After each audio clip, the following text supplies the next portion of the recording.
اور یہ واحد پیشن گوئی ہے جس میں یسوع مسیح کی پیدائش کی جگہ کا واضح طور پر بیان ہوا ہے۔ اور یہی نہیں بلکہ میکا نبی نے یسوع مسیح کی پیدائش سے 700 سال پہلے ہی اس کی پیدائش کی جگہ کے بارے میں واضح طور پر بتا دیا۔ مسیح کی پیدائش کے حوالے سے تو بہت سے حوالہ جات موجود ہیں۔ دانیل 9 میں بھی اس کے بارے میں لکھا ہے۔ یسایا کی پیشن گوئی میں مسیح کی پیدائش کا واضح بیان ہے، اور خداوند یسوع مسیح کے بارے میں یہ شاندار الفاظ ہیں۔ پرانے عہد نامے میں بھی پیشن گوئیاں ہیں، لیکن میکا نبی نے یہاں بیت لحم کا بتایا، اور بائبل مقدس کا مطالعہ کرنے والے یہ بخوبی جانتے ہیں کہ اس شہر کے بہت سے نام ہیں۔ یہ باقی شہروں سے نمایاں ہے اور اس کو اسی نام سے بلایا جاتا ہے، اے بیت لحم افراتا، اور یہ یہودیوں کے بیت لحم کا نام ہے۔ متی کے دوسرے باب میں یہودیہ کے بیت لحم اور مسیح کی اسی شہر میں پیدائش ہوئی، اور یہ بہت ہی دلچسپ ہے کہ یسوع مسیح کی پیدائش ان دنوں میں وہاں یروشلم میں یعنی کہ بیت لحم میں ہوئی۔ سردار کاہن اور تمام فریسی اس بات سے واقف تھے، اور جب ہیرودیس نے یہ جاننے کی کوشش کی کہ یسوع مسیح کی پیدائش کہاں ہوئی، اس نے لوگوں سے پوچھا۔ انہوں نے نبی کی پیشن گوئی کا بتایا، اے بیت لحم یہودا کے علاقے، تو یہودا کے حاکموں میں سے ہرگز چھوٹا نہیں، کیونکہ تجھ میں سے ایک سردار نکلے گا جو میری امت اسرائیل کی گلہ بانی کرے گا۔ میکا نبی کی نبوت میں لکھا ہے کہ چھوٹا ہے، جی پر انہوں نے کہا لکھا ہے کہ تو ہرگز چھوٹا نہیں۔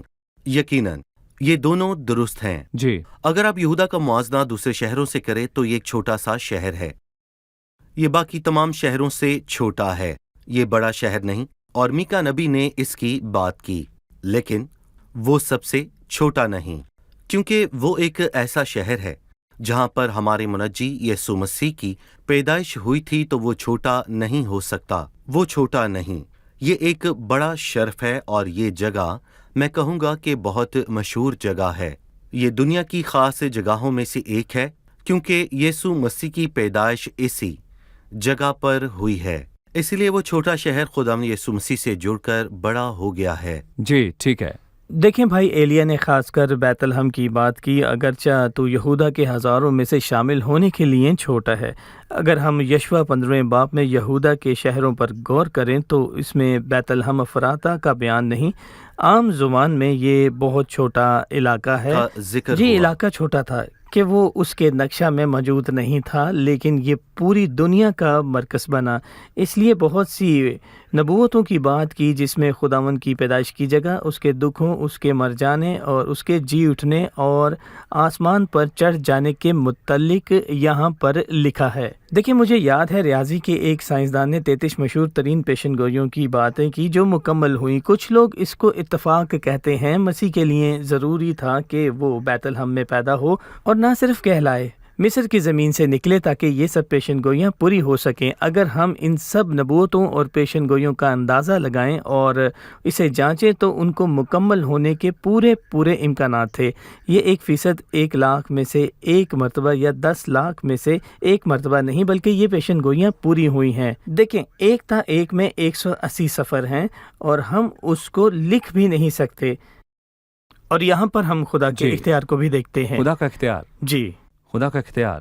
میں بیت لحم پر بات کروں گا۔ در حقیقت مریم اور یوسف بیت لحم میں نہیں رہتے تھے، بالکل، لیکن مسیح کی پیدائش بیت لحم میں ہوئی۔ میں لوکا کی انجیل میں موجود پہلے باب میں 26 آیت پڑھوں گا۔ 6 مہینے میں جبرائیل فرشتہ خدا کی طرف سے گلیل کے ایک شہر میں جس کا نام ناصرت تھا، یہ بیت لحم نہیں، ناصرت کا شہر تھا، بالکل، لیکن کلام بتاتا ہے کہ اس کی پیدائش بیت لحم میں ہوئی تھی۔ بیت لحم میں اس لیے لوکا 2 باب میں لکھا ہے، ان دنوں میں ایسا ہوا کہ قیصر اوگسطس کی طرف سے یہ حکم جاری ہوا کہ ساری دنیا کے لوگوں کے نام لکھے جائیں۔ یہ پہلی اسم نویسی سوریا کے حاکم کورنیوس کے عہد میں ہوئی، اور سب لوگ نام لکھوانے کے لیے اپنے اپنے شہر کو گئے۔ پس یوسف بھی گلیل کے شہر ناصرت سے داؤد کے شہر بیت لحم کو گیا، جو یہودیہ میں ہے، اس لیے کہ وہ داؤد کے گھرانے اور اولاد سے تھا۔ یہ خدا کا اختیار ہے۔ یوسف اور مریم ناصرت میں رہتے تھے، اور 700 سال پہلے یہ پیشن گوئی ہوئی کہ مسیح کی پیدائش بیت لحم میں ہوگی۔ خدا کے اختیار نے اس کو ممکن کیا۔ قیصر اوگسطس نے ایک حکم جاری کیا کہ سب لوگ اپنے باپ دادا کے علاقے کو جائیں تاکہ وہاں اپنے نام درج کروائیں۔ اس لیے یوسف اور مریم بیت لحم گئے جہاں مسیح کی پیدائش ہوئی۔ یہ سب کس نے کیا؟ خداوند نے۔ خداوند نے۔ یہ خدا کا اختیار ہے، ہم اس پر بات کریں گے۔ وقفے کے بعد ہم مہمانوں سے ایک اور سوال لیں گے۔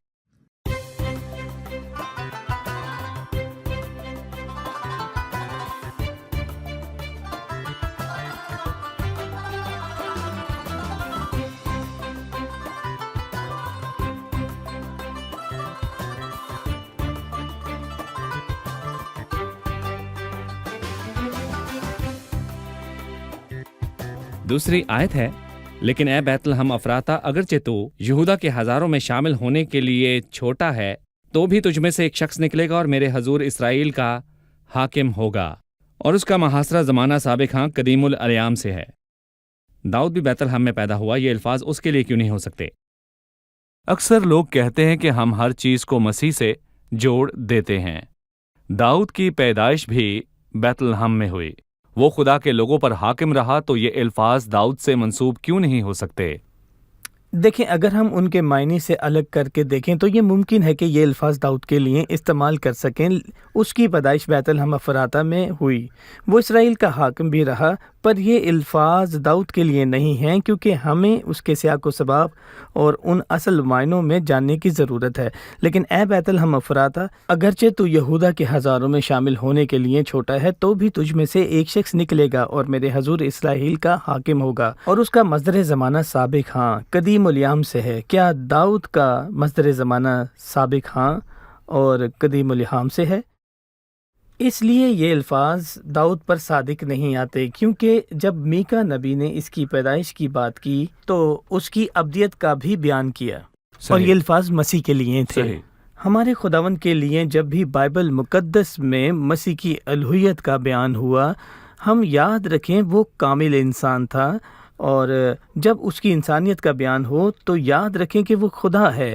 اگر اس کی الوہیت پر غور کریں، اس کی انسانیت کا انکار کریں، تو یہ بدعت کے مترادف ہے۔ اس میں سر اور چہرہ دونوں شامل ہیں۔ مسیح کی الوہیت اور انسانیت کو ایک ساتھ دیکھیں۔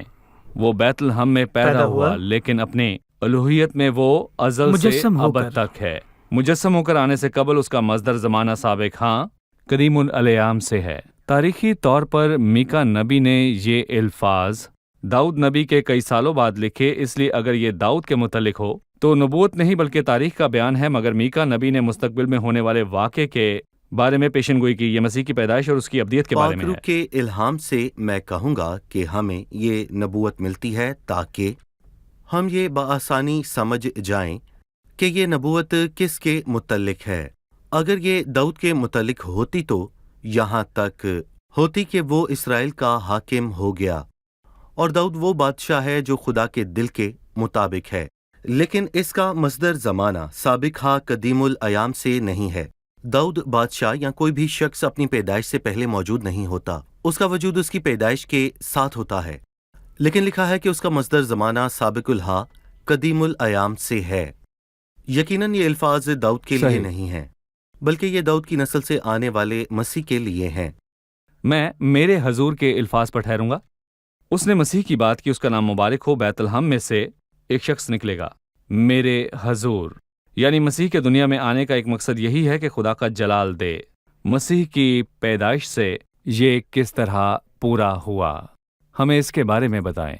در حقیقت میں کہوں گا کہ تخلیق کے 4000 سال کے بعد بھی خداوند یسوع مسیح کی آمد سے پہلے انسان کئی آزمائشوں میں پڑا تھا، اور ہر ایک میں اس کی ناکامی ظاہر ہوئی، اور پولس رسول نے رومیو کے 3 باب میں انسان کی ناکامی اور اس کی اصل حالت کا واضح بیان کیا۔ کوئی راست باز نہیں، ایک بھی نہیں، سب گمراہ ہیں اور خدا کے جلال سے محروم ہیں۔ لیکن جب یسوع مسیح آیا تو لکھا ہے دوسرا آدمی آسمانی ہے، پر میں کہوں گا کہ یہاں دوسرے سے مراد وہ رتبہ دوسرا رتبہ یا دوسرا درجہ نہیں ہے، بلکہ ان سے وہ مختلف ان کی طرح نہیں ہے، وہ قابل اور کامل ہے۔ اور کلام مقدس میں لکھا ہے کہ جو میں نے چھینا نہیں وہ مجھے دینا پڑا، اور اس نے پوری زندگی باپ کو جلال دیا اور اپنے لیے کچھ نہ کیا، اور اس نے کہا میں ہمیشہ وہی کام کرتا ہوں جو اسے پسند آتے ہیں۔ یوحنا 17ویں باب کی 4 آیت میں لکھا ہے، اپنی آنکھیں آسمان کی طرف اٹھا کر میں نے زمین پر تیرا جلال ظاہر کیا۔ اور ہم اس اہم بات کو نہ بھولیں کہ جب وہ صلیب کی راہ پر تھا تو ہم اس کو یوں سمجھتے ہیں کہ وہ ہماری تمام مشکلوں کے لیے اور ہمارے تمام دکھوں کو اٹھانے کے لیے صلیب پر گیا۔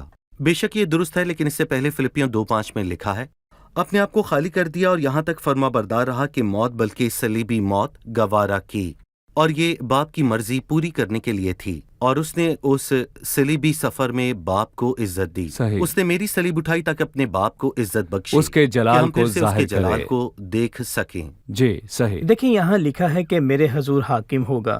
خداوند یسوع مسیح کی زندگی اور اس کی موت میں 2 آیات کا تذکرہ ہے، ان میں یہی الفاظ شامل ہوئے۔ میرے حضور یہ نہایت بہت خوبصورت ہیں۔ مسیح کے لڑکپن ہی سے مریم اور یوسف فسح کے وقت 3 دن تک اس کو ڈھونڈتے رہے تھے۔ دیکھیں مسیح نے جواب دیا کہ تم کو معلوم نہ تھا کہ مجھے اپنے باپ کے ہاں ہونا ضرور ہے۔ اس کی موت کے حوالہ سے لکھا ہے، جس نے اپنے آپ کو ازلی روح کے وسیلہ سے خدا کے سامنے بے عیب قربان کر دیا۔ صحیح، شکریہ۔ یہ الفاظ مسیح کی شخصیت، اس کے دکھوں، اس کے جلال کے متعلق ہیں۔ یہ پیشن گوئیاں مسیح کے لیے ہیں۔ ہم ناظرین کو اس کی مثال دینا چاہتے ہیں اور امید کرتے ہیں کہ کلام پڑھنے سے آپ اس کی قدرت کو جانیں گے۔ آگے بھی ہم اپنا مطالعہ جاری رکھیں گے۔ آپ کا شکریہ اور تمام مہمانوں کا بھی شکریہ۔ عزیز ناظرین، میں میکا 5:2 کے ساتھ اس قسط کا اختتام کرنا چاہوں گا، اور اس آیت میں مسیح یسوع کی پیدائش کا بیان کیا گیا ہے۔ لیکن اے بیت لحم افراتا، اگرچہ تو یہودا کے ہزاروں میں شامل ہونے کے لیے چھوٹا ہے، تو بھی تجھ میں سے ایک شخص نکلے گا اور میرے حضور اسرائیل کا حاکم ہوگا، اور اس کا مصدر زمانہ سابق، ہاں قدیم الایام سے ہے۔ عزیزو، ہم نے سیکھا کہ یہ الفاظ مسیح یسوع کے لیے ہیں، جس کی پیدائش بیت لحم میں ہوئی۔ اپنی الوہیت میں وہ ازل سے ابد تک موجود ہے۔ وہ قدیم الایام سے ہے۔ پرانے عہد نامے اور نئے عہد نامے کا موضوع خود مسیح ہے، کیونکہ یسوع کی گواہی نبوت کی روح ہے۔ نبوت کی روح۔ پرانے عہد نامے میں مسیح کی آمد کا بیان ہوا، اس کے دکھوں کا تذکرہ ہوا، اس کے جلال کا بیان ہوا، اس کی علامات موجود ہیں۔ سینکڑوں پیشن گوئیاں مسیح یسوع کی پیدائش کے بارے میں بتاتی ہیں کہ وہ کب پیدا ہوا اور وہ کہاں کہاں رہا، اور یہ پیشن گوئیاں یہ بھی بتاتی ہیں کہ اس کی موت کیسے ہوگی، اور یہ تمام پیشن گوئیاں مکمل ہوئیں۔ اس کے علاوہ جلال اور قدرت میں مسیح کی آمد کا بھی بیان موجود ہے۔ 1000 سالہ بادشاہی۔ عزیزو، یہ تمام نبوتیں پوری ہوں گی، حرفاً۔ اگر آپ پرانے عہد نامے میں سے مسیح کو ڈھونڈنا چاہتے ہیں تو ان تمام پیشن گوئیوں میں آپ اس کو پا سکتے ہیں۔ ان پیشن گوئیوں کی تمام علامات میں مسیح پایا جاتا ہے۔ میرے عزیزو، کیونکہ لکھا ہے یسوع کی گواہی نبوت کی روح ہے۔ ہم نے سیکھا کہ بائبل مقدس کو ہم اپنے ذہن میں اور اپنے دلوں میں نقش کریں، کیونکہ یہ زندہ خدا کی کتاب ہے۔ اس میں ناراستی نہیں، اس میں کوئی جھوٹ نہیں۔ اگلی قسط میں آپ سے پھر ملاقات ہوگی۔ خداوند آپ سب کو برکت دے۔